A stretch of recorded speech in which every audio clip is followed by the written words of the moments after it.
Absolutely. They have a doctor shortage, and we every year take 15 Grenadian citizens free of charge into our medical school. In fact, most of the physicians, as you might gather, in the island of Grenada are our alumni.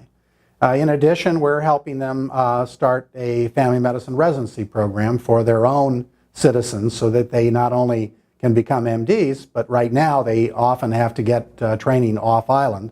So we're helping them create their own residency program on island. In fact, it's more than just the medical school. We take several hundred Grenadians every year into our College of Arts and Science, all on scholarship. So basically, we're the comprehensive university for the island of Grenada. Most of the college-educated Grenadians are our alumni. We've been there for 40 years. And that's not only the right thing to do, but I think we have a tremendous impact on the country of Grenada just from that educational value. And we're about 20% of the gross national product of the island of Grenada, so we're also quite important in the economic survival of the island. We have a wonderful relationship with the Grenadian government. You obviously knew there was a little political instability back during the Reagan years, but I think in most recent time we have a wonderful relationship with the country of Grenada. In fact, I think it's probably one of the safest countries in the whole Caribbean, and far safer than many other U.S. cities. So it's a very safe and obviously very pleasant place to train. And we work actively with the Grenadian government on healthcare issues in that country because we're their medical school, and we're actively involved in what are we going to do about Zika. We were actively involved when dengue and chikungunya came to that island. We're actively talking about how we can help develop their own health manpower. We recently started a nursing school that is exclusively, well, not exclusively, but is right now all Grenadian students, and we'll probably be adding other Caribbean Basin students to that school. So we do a lot to address the healthcare needs of our host country. But I would also say that, you know, we have always trained a sizable number of students that return to the United States, and we have always tried to figure out what we could do to help contribute to solving the overall physician problem. The thing that's upsetting is people are criticizing, kind of wanting us to go away. Many U.S. medical schools would just as soon we disappear. Well, this is a little like, you know, if there's long lines at the gasoline pump, you wouldn't ban the importation of foreign oil. Until the U.S. medical schools can begin to address the physician shortage and the maldistribution of specialties in geographic areas, they need international schools to fill that gap. And I think that's an important gap that we're filling. And we're doing the very best job we can to train the best doctors that we can. And the best evidence for that is our doctors clearly get into U.S. residencies, and they clearly become board certified, and they clearly do well on every standardized test that they're required to take. Remember, physicians are the most regulated profession probably in the world, and our graduates would not become physicians in the United States if they weren't held to exactly the same standards as U.S. medical school graduates are.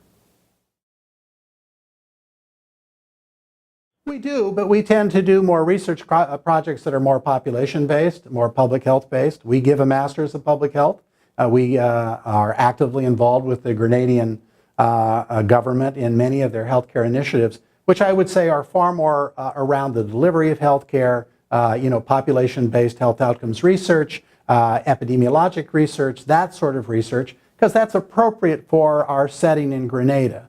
We do not do as much high technology, you know, genetic and laboratory-based research as many U.S. medical schools do.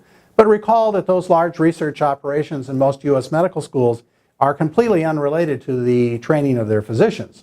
Medical students in my era, I'm in my 60s, we actually were involved in basic science research in medical school. That is hardly the case anymore. Most medical students in the United States benefit very little from the very large research activities that take place on their campuses. We are much more involved in public health and population-based activities, and those are activities that our students can be much more actively involved with, and that's one of the reasons that's the type of research we focus on. The important thing for the future is that for us to both survive and continue to be an outstanding institution, we have to be viewed as the very best international medical school and veterinary school and undergraduate school we can be. And I'm pleased that our investors invested in us with a long-term view of investing in a university that would not only maintain that stature, but would build on it into the future. So we now not only have the will to do that, but we also have the resources to become a truly international university. So in the future, we will probably train more individuals from outside the United States.